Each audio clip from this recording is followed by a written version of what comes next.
नमस्कार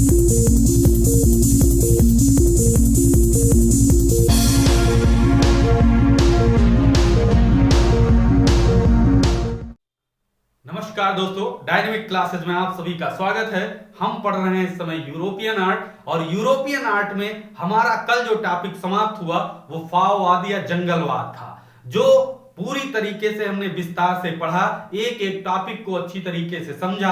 आज हमारा मोस्ट इंपॉर्टेंट टॉपिक चालू होने वाला है, जो इतना इंपॉर्टेंट है कि पिछले एग्जाम में इससे कई क्वेश्चन पूछे गए थे, इसलिए ये हमारे लिए अति महत्वपूर्ण हो जाता है। अगर आप भी ऐसे महत्वपूर्ण वीडियो देखना चाहते हैं तो इस चैनल को तुरंत सब्सक्राइब करें। अगर वीडियो अच्छा लगा करें तो लाइक करें, अपने दोस्तों के पास शेयर करें। तो हम देर ना करते हुए सबसे पहले चलते हैं अपने टॉपिक पर। जो हमारा आज का इंपॉर्टेंट टॉपिक है उसे हम कहते हैं अभिव्यंजनावाद, या उसी का नाम है अभिव्यक्तिवाद। तो अभिव्यंजनावाद या अभिव्यक्तिवाद को हम विस्तार रूप से पढ़ेंगे, एक एक टॉपिक को अच्छी तरीके से समझकर। तो चलते हैं, सबसे पहले अपने टॉपिक को ऊपर लिख लेते हैं। तो यहां पर लिख लीजिए अभिव्यंजनावाद,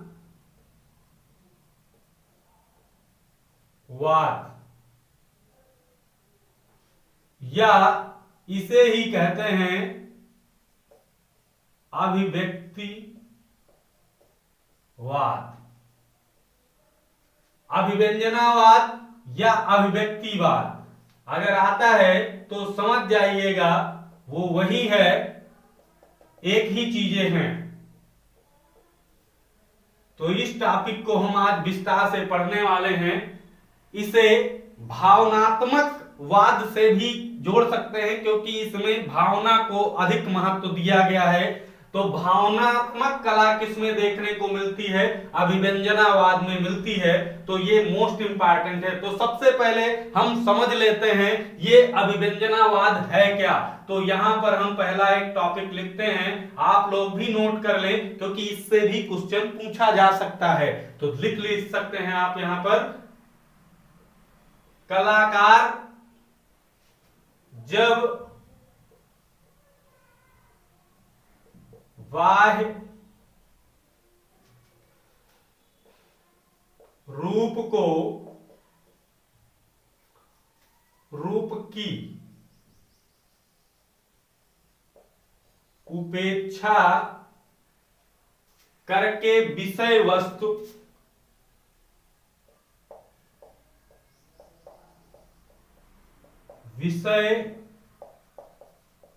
वस्तु के प्रति, लिख लेते हैं, के प्रति निजी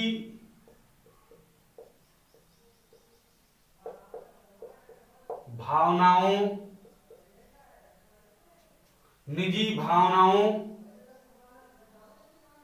को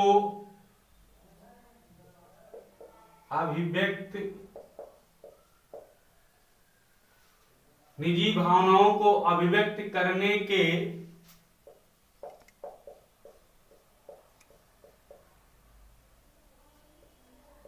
उद्देश्य से कला निर्मित करता है, तो ऐसी कला को अभिव्यक्तिवाद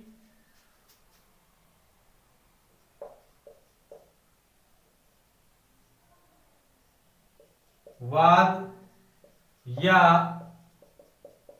अभिव्यंजनावाद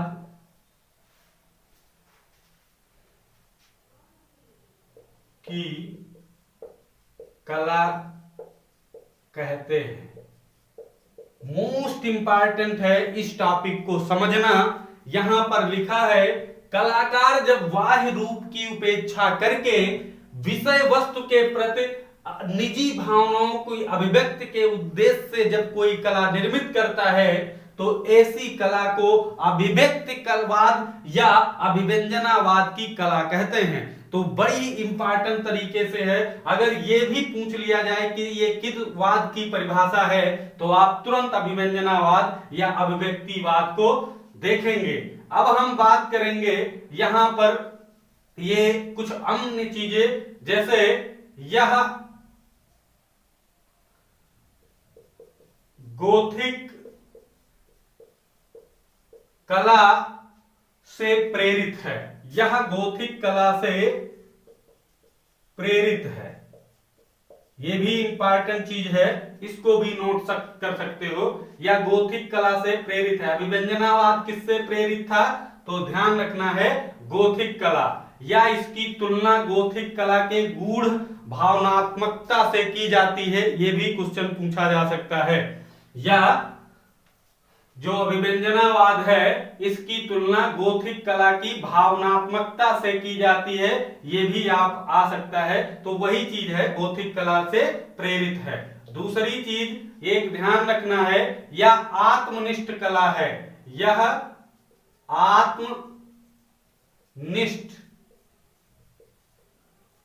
कला है।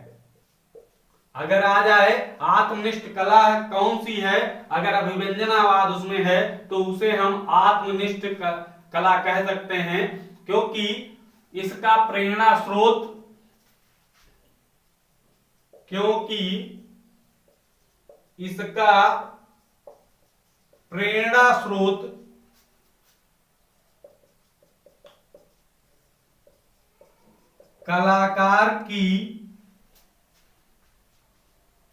कलाकार का अहंकार माना जाता है। ये एक बार क्वेश्चन पूछा भी गया है कि जो है इसका प्रेरणा स्रोत क्या है, तो कलाकार का अहंकार। ये ध्यान रखना है, कलाकार का अहंकार इसका प्रेरणा स्रोत है, यानी कलाकार के अहंकार से इस अभिव्यंजनावाद का जन्म माना जाता है। तो ये भी इंपॉर्टेंट चीज रहेगी। और एक इंपॉर्टेंट चीज, वास्तविकता के बजाय भावना व्यक्त की जाती थी। वास्तविकता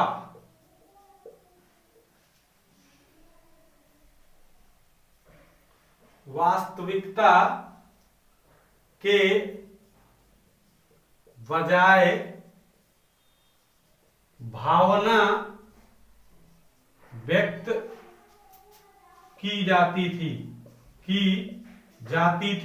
अगर क्वेश्चन आपसे पूछा जाए कि ऐसी कौन सी कला है जिसमें वास्तविकता को ना दिखाकर केवल उसकी भावना को व्यक्त किया जाता है, तो उसमें ये नाम आप लोग ध्यान रखेंगे, अभिव्यंजनावाद। तो ये ध्यान रखना है। अब हम बात करते हैं संक्षेप रूप से इसके महत्वपूर्ण चीजों पर। अच्छे तरीके से हम देख लेते हैं सर्वप्रथम इसके संक्षेप रूप को, फिर उसको एक एक कलाकारों को विस्तार से पढ़ने वाले हैं।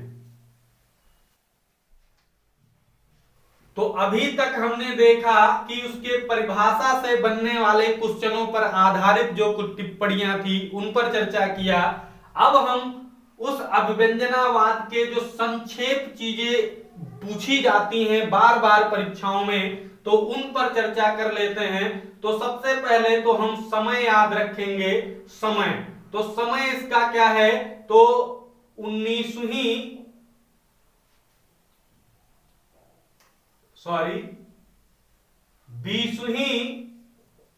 सदी या एग्जैक्ट टाइम पूछेगा तो 1905 से 1906 ईस्वी। 20वीं सदी या 1905 से 1906 ईस्वी इसका एग्जैक्ट समय है।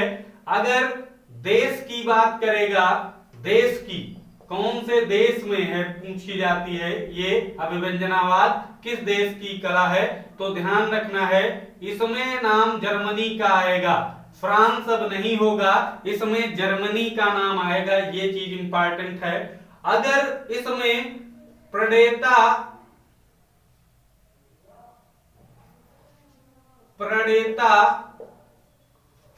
या इसी को कह सकते हो जनक पूछा जाता है, तो इसमें आप किसका नाम लेंगे? तो प्रणेता या जनक में एक हैं एडवर्ड मुंक। मुंक को कहीं कहीं मुंक भी कहा गया है, मुंक कहीं कहीं मुंच भी कहा गया है, तो घबराना नहीं है। ये मुंक अधिक नाम प्रचलित है, ये कम नाम प्रचलित है, लेकिन ये तीनों में से अगर आता है तो नाम एक ही है। तो प्रणेता या जनक किसको माना गया है? एडवर्ड मुंक को। और अगर पूछ ले कि किसकी प्रेरणा से अभिव्यंजनावाद का जन्म हुआ है, तो इसका मतलब है प्रेरणा स्रोत किसे माना जाता है, प्रेरणा स्रोत किसे माना जाता है, ये चीज ध्यान रखना है। तो इसमें विसेंट वान गॉग का नाम आप लोग ध्यान रखेंगे, क्योंकि ये चीज हम पहले से आपको पढ़ा चुके हैं। विसेंट वान गॉग जब पढ़ाए थे तो विसेंट वान गॉग के बारे में हमने बताया था कि इनकी प्रेरणा से ही अभिव्यंजनावाद का जन्म होता है। तो इनकी प्रेरणा स्रोत से और इसके जनक कौन माने गए हैं? एडवर्ड मुंक। तो ये चीज ध्यान रखेंगे। अब इसका प्रमुख चित्र या प्रणेता चित्र कौन सा है? प्रमुख चित्र वही प्रणेता चित्र कौन सा है? तो एडवर्ड मुंक का एक चित्र याद रखना है, चीख। चीख को कहीं कहीं आवाज भी लिख के मिलेगा आपको, और इसे इंग्लिश में भी दो नामों से जाना जाता है। एक तो द क्राई और एक ये नाम मिल सकता है या द स्क्रीम।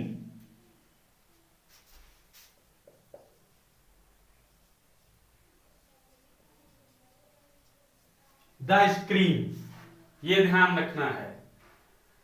द स्क्रीम लिख के आएगा या द क्राई, ये दोनों में से या तो चीख या आवाज कुछ भी कह सकते हो। ये एक ही चित्र है लेकिन उसे अलग अलग नामों से जाना जाता है। द क्राई, द स्क्रीम, चीख, आवाज होगा उसमें ऑप्शन में एक ही, तो उसे आप लोग टिक कर सकते हैं बड़ी अच्छी तरीके से।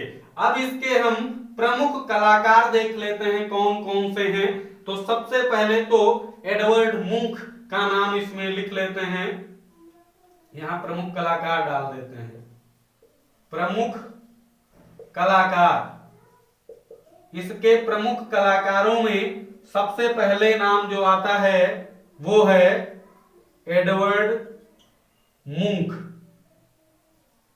ये नाम पहले नंबर पे रहेगा और इसी को सर्वप्रथम पढ़ना है और अच्छी तरीके से एडवर्ड मुंक को पढ़ना है। तो एक नाम ये हो गया। एमिल नोल्डे एक नाम याद रखना है, एमिल नोल्डे, ये नाम भी इंपॉर्टेंट रहेगा, इसको भी देख लेंगे।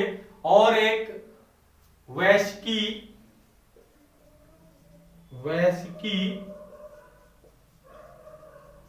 कैंडिस्की, ये नाम एक ध्यान रखना है। और इसके बाद जेम्स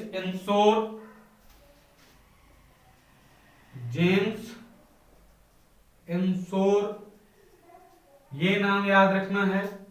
फिर अगला नाम पॉल क्ली का नाम एरिक हैकेल,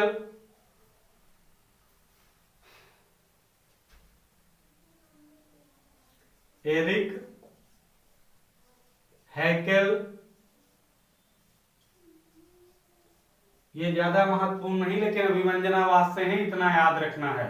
फर्डिनांड होल्डलर,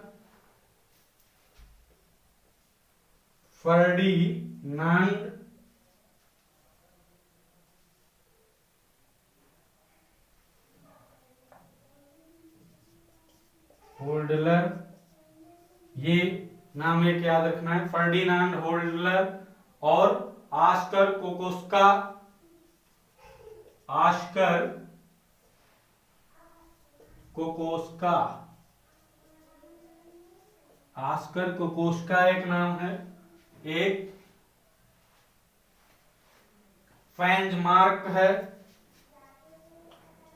फ्रैंज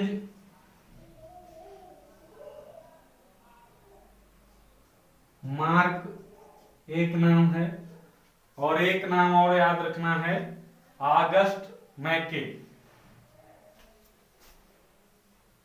ऑगस्ट मैके।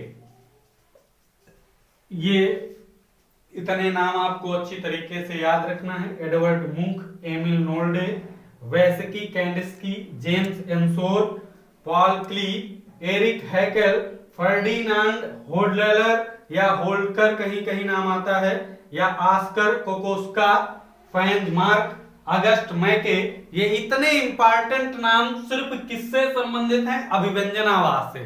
तो इसमें से जो जो महत्वपूर्ण है हम उनको विस्तार से अच्छी तरीके से जो जो इंपॉर्टेंट चीजें आती हैं उन पर हम चर्चा करने वाले हैं। तो सबसे पहले आज हम देखेंगे सिर्फ एडवर्ड मुंक को, फिर अगले दिन अलग अलग कलाकारों को देखेंगे। तो आज सबसे पहले देखते हैं एडवर्ड मुंक। तो सभी बच्चे यहां पर लिख लें एडवर्ड मुंक या मुंक, जो भी हो आप लोग लिख सकते हो। इनके जन्म की बात कर ले, इनका जन्म कब हुआ? तो 1863 ईस्वी में इनका जन्म होता है। कहां होता है? तो जहां ये अभिव्यंजनावाद है तो जर्मनी, इसका नाम याद रखना है, जर्मनी में। अभिव्यंजनावाद की उत्पत्ति कहां हुई? जर्मनी में। तो एडवर्ड मुंक का जन्म भी याद रखना है जर्मनी में। और ये मूल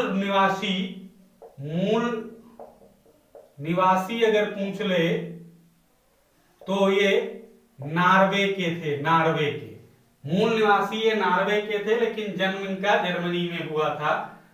इनके चित्रों का जो भाव था, चित्रों का भाव, इनके चित्रों में जो भाव दिखाई देता था वो चीज याद रखना है।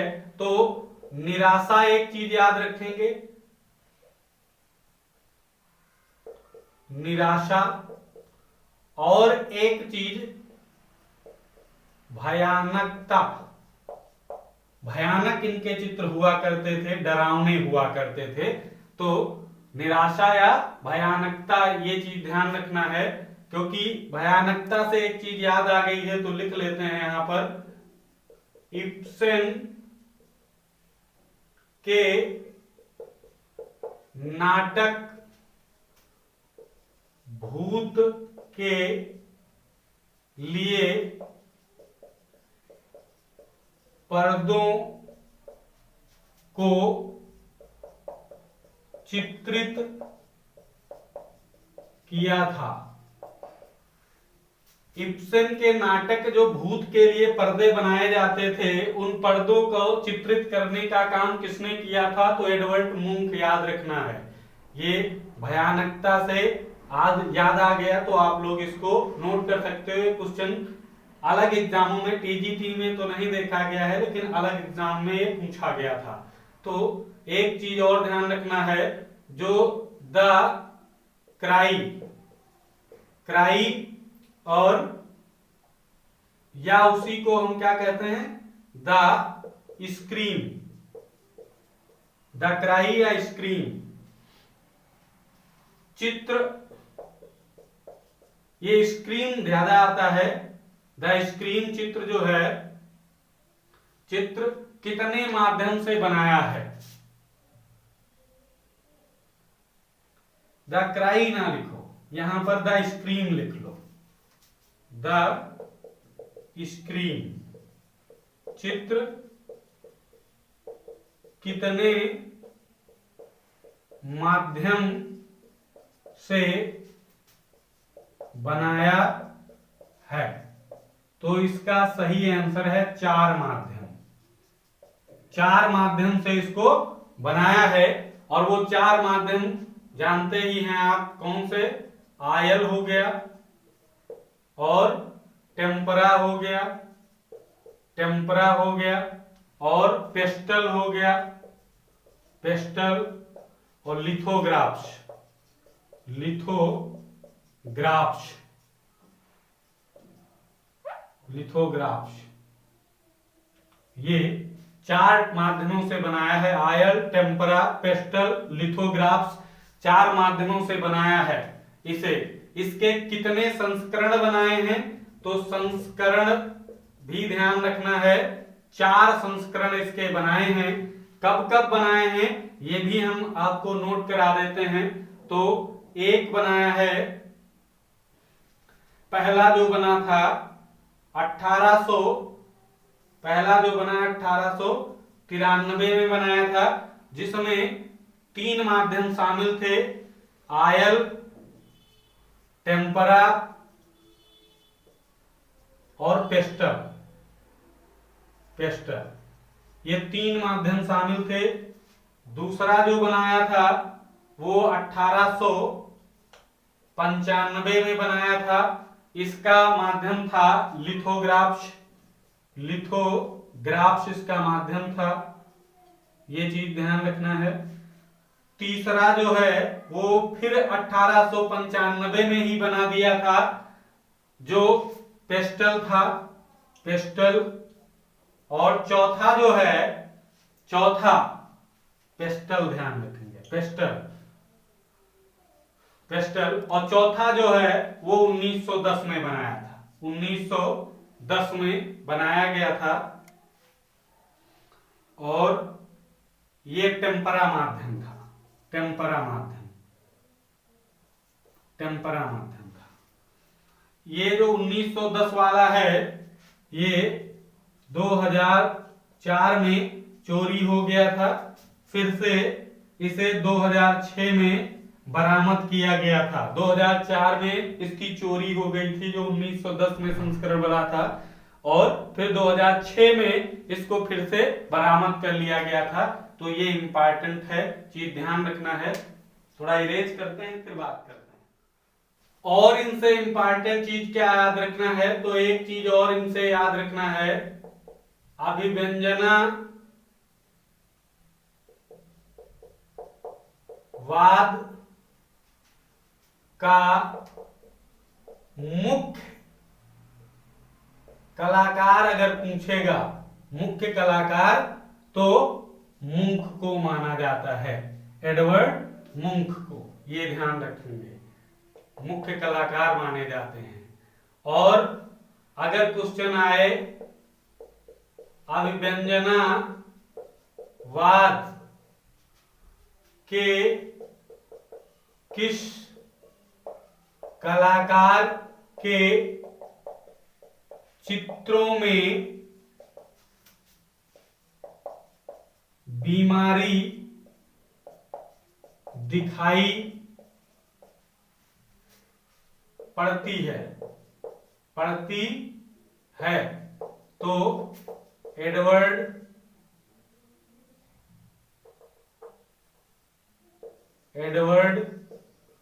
मुंक।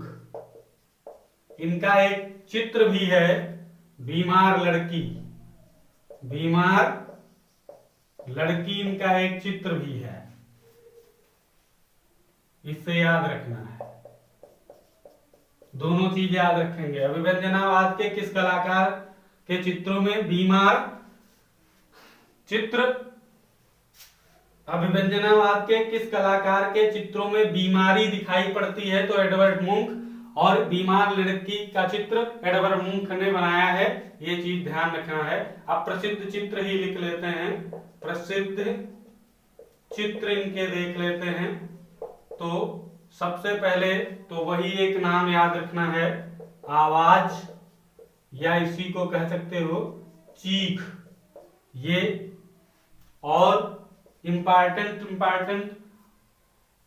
मृत्यु का कमरा अगर पूछ ले, मृत्यु का कमरा, मृत्यु से संबंधित इन्होंने कई चित्र बनाए हैं। हम अभी बता दे रहे हैं, मृत्यु से संबंधित मुंख ने कई चित्र बनाए हैं। एक मृत्यु का कमरा हो गया, एक मृत आत्मा या मृतात्मा है, मृतात्मा नहीं, मृतात्मा लिखकर आएगा। मृत्यु का कमरा हो गया, मृतात्मा हो गया, और मृत्युशैया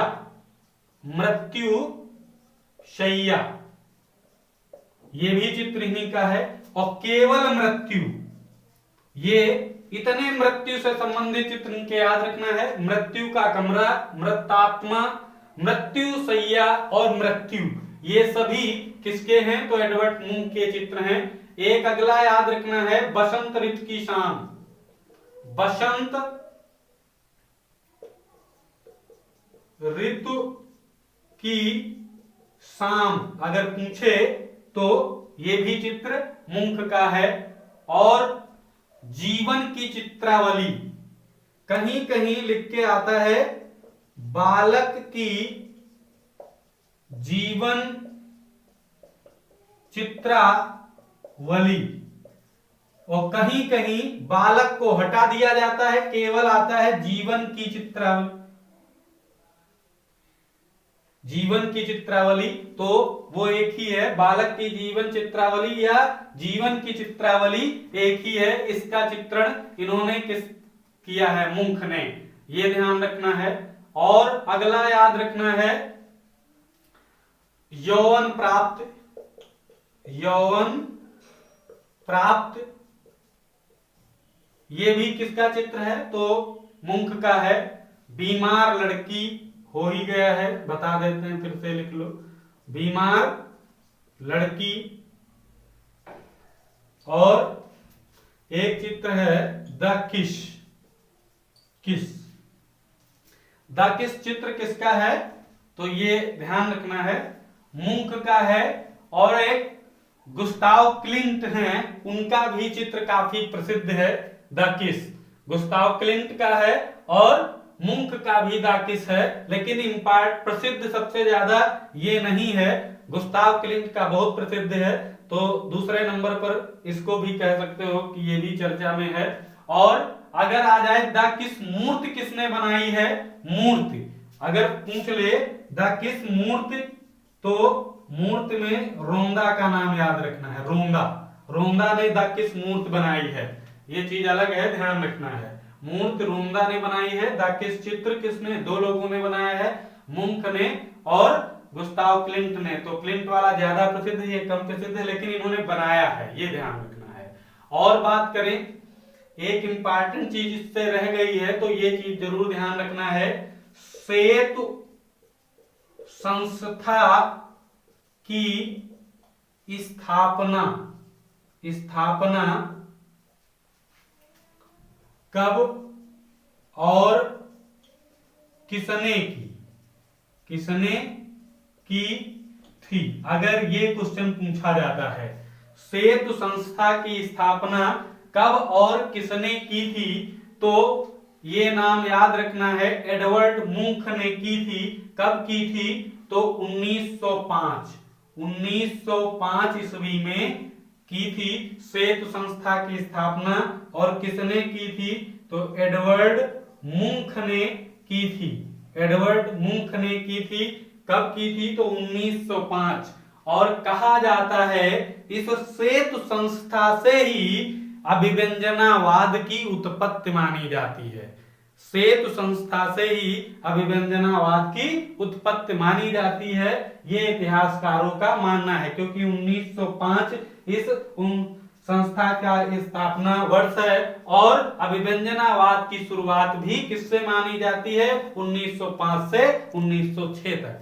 तो प्यारे दोस्तों, एडवर्ड मूंख को अच्छी तरीके से हमने पढ़ लिया, इनसे इंपॉर्टेंट चीजें जो थी वो हमने आपके साथ शेयर की। तो आज का जबरदस्त वीडियो यहीं पर समाप्त होता है। कल इनके बचे हुए कलाकारों को विस्तार रूप से पढ़ेंगे। तो आज के वीडियो में इतना ही, कल फिर मिलेंगे, तब तक के लिए जय हिंद, जय भारत।